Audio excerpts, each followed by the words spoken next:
friend Josh and we have been saving up some extra money on the side so that we can book a weekend at this Airbnb that we had been looking at for well over 6 months. It was in Portland, Oregon, and it was ridiculously expensive, but we thought it would be worth every penny. After all, it was exactly what we needed. It was a perfect getaway.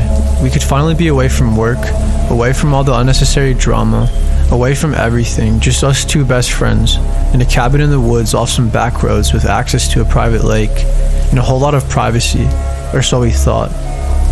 We traveled in my van, and man, did we bring everything we could fit. I mean it. Like, we probably would not have been able to fit another box in there if we tried. Anyways, it was a nice road trip. I love road trips, and it was only an hour and 30-ish minutes or so of a drive as well, so not too bad. When we got there, it was just heading into the afternoon, so we unpacked everything real quick and had lunch. Just a couple sandwiches and chips. We were trying to decide what we wanted to do for the day. I told Josh I was really looking forward to going out on the boat so we could cruise, and probably go fishing as well. We brought the camp chairs out and sat down for a little while outside in the small porch area that we had. We were just letting everything soak in, relaxing. It was so nice. I remember how happy and excited I was. A little while later, we grabbed our drinks, hopped into our bathing suits, brought some snacks, our fishing gear, and a few other things so we could enjoy our day out in the water. We actually both caught a bass, and we were pretty happy with that, so we decided it was time to cruise. We spent about 20 minutes maybe just speeding through the lake. We wanted to get back home soon though, so we could get ready for dinner and figure out what else we wanted to do while we still had some daylight left. Now keep in mind, the cabin we were staying in, there were no other cabins or people or anything of that nature for at least a mile radius that we knew of. So we had all the freedom to do what we wanted, as loud as we wanted. It was literally so beautiful. We were surrounded by trees and nature. It was just pure bliss. Right in front of our cabin was a long trail that led to a lake. The scenery is something out of a movie. Anyways, it was getting late. After we ate dinner, we decided to hang out by the fire for a bit. We stayed out there for a few hours, having a few beers and such. It was a long day though, so we were beat by like 11 o'clock. We both woke up really early that morning, and we had a long drive, and we had been in the sun all day. Plus I only got a few hours of sleep the night prior, so we both ventured off to bed. We were just cleaning things up real quick outside before we were heading in for the night. And that's right when I saw something. I saw a tall, shadowy figure out of the corner of my eye. What the? I thought to myself. I rubbed my eyes in hopes I could see a bit clearer, but it was gone when I opened my eyes. That was very strange, but we're in the woods, so I just played it off as it could be anything and that it probably wasn't anything harmful. I had a bad feeling though, I'm not going to lie. I didn't tell Josh about it though, because I didn't want to seem like I was scared or crazy, you know? But maybe I should have, and I wish I would have got a better look the first time, because maybe we would have been able to do something sooner, rather than be awoken to an ominous light tapping noise on the front door. Josh was out cold, but I heard it right away. At least I assumed, because I'm a light sleeper and I was very on edge. Josh, dude, wake up. He was in a dreamlike state for a moment, but he awoke fairly quickly. Dude, there's someone at our door. What? He quickly went over to the door like he was about to open it. Dude, are you kidding me? Don't open the door, what are you, nuts? I whispered. Also guys, like I said, please understand that this was a huge red flag. We were literally a mile into the woods on private property. I explained that to him and reiterated it multiple times before he realized too that something was wrong. The knocking continued, except louder this time. Hello? The man said from behind the door. Unfortunately, we couldn't get a good look at him through the window from anywhere in the cabin because of where he was standing. He was like sort of in a blind spot. He started banging on the door profusely, no words though, but very aggressively nonetheless. Dude, get out of here, right now. Leave. I don't care what you want or who you are. Leave now. Do not make me tell you again. Josh was practically yelling at this point. This was really strange because he only kept knocking and he didn't say anything. I don't know, but that sounds like some serial killer shit to me. I didn't know at the time, but apparently Josh had a concealed weapons permit, meaning he could carry legally. He pulled it out and opened the door slowly.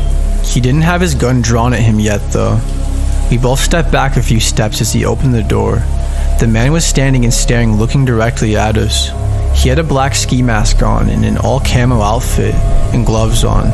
He was probably like 6'4" or 6'5". The man saw that Josh had a gun and he took off running. Josh kind of followed after him a bit and yelled at him not to come back, or next time you won't be able to run away, he yelled. I kind of started having a panic attack a little. Dude, that guy was absolutely nuts. What the hell even was that? We couldn't believe that just happened. I'm not sure if he was trying to prey on someone who he thought was alone, or if he was just trying to rob us, or if he was only just trying to scare us, or who knew what he wanted. But we ended up staying the rest of our time there at the Airbnb because we already paid for it and we didn't want to let some jerk ruin it for us. We didn't think he was coming back anyways. I mean, it wouldn't be very smart of him to do so. We enjoyed the rest of our time there, a little bit more on edge than usual, but he never came back.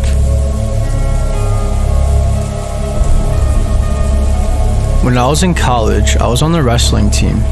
We would usually all travel together in small groups, but I had to travel by myself this one particular time. So I ended up getting an Airbnb by myself. It wasn't my first choice, but it was either that or I wouldn't have been able to make it to my tournament. I met the host at the small one-bedroom loft that I was staying in. He was a man maybe in his late 40s, quite tall, and was balding. He showed me around and he honestly seemed quite nice. He left shortly after and I was just getting settled in. I didn't do much besides order a DoorDash and watch TV, as I had a big day tomorrow, so I wanted to make sure I had enough rest. Fast forward to around 10:30 p.m. I was just getting ready for bed. I heard some strange noises outside, and then someone talking. I couldn't make out what was being said, as it was very muffled sounding. I didn't think too much of it, and I forgot about it a few minutes later. I left the room I was sleeping in for the night so I could get a drink of water and use the bathroom before I went to sleep. As I left the bathroom, I heard someone talking again, except this time they were closer. I was a little concerned, so I walked out into the living room to investigate a little further. As I made my way out there, I soon realized that the doorknob was being fiddled with. There were no other doors in the loft, so the only way out was one of the windows if I needed a quick escape, had someone broken in. I panicked. I had to make a decision quick. I went into the bedroom to try and figure out what I should do. I stayed in there for a few minutes. There was a brief silence for a moment, so I slowly crept out back into the living room to see what was going on. I peeked around the corner and saw that the door was wide open. I didn't know if that meant he was somewhere in the house or if he was coming back, but I didn't care. I really didn't want to find out. I kinda saw that as it was my time to run. I crawled out one of the back windows and hopped over a fence into this creepy, dimly lit alleyway. I found somewhere safe to call the police. When they showed up, there was no one to be found. No sign of a break-in, and the front door was closed. There was literally nothing that was stolen. No damage, anything. Nothing out of the ordinary at all. When I told the host about what happened, he wasn't acting right. He didn't seem anywhere near as concerned as he should have been. I thought that was extremely weird and a huge red flag. Especially that nobody took anything either and that the front door was shut when the police arrived. I called my friend that let me stay with him for the night in his motel room. I had to sleep on the ground, but luckily my buddy had a sleeping bag he let me use, which was a bit better than nothing. I'm never using Airbnb again.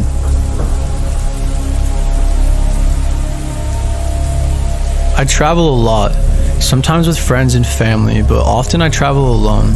Some people think it's weird, but it's one of my favorite things to do. See new places, do new things, try new foods, and meet new people.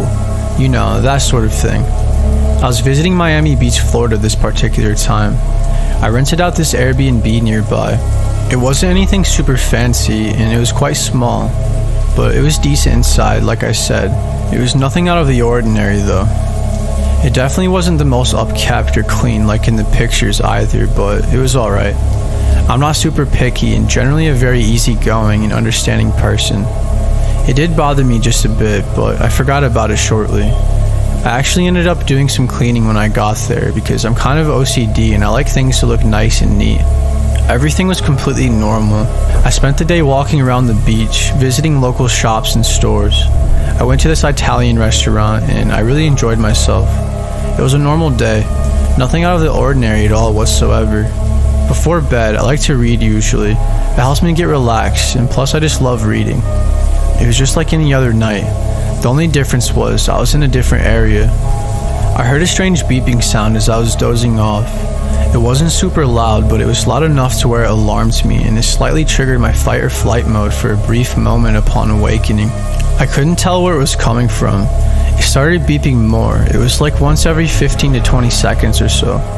I thought it might have been the fire alarm or something, because sometimes when a fire alarm is low on batteries or something's not right with it, it will beep constantly every 20 seconds or so until it gets the attention it needs. So I went out in the living room area to find the fire alarm.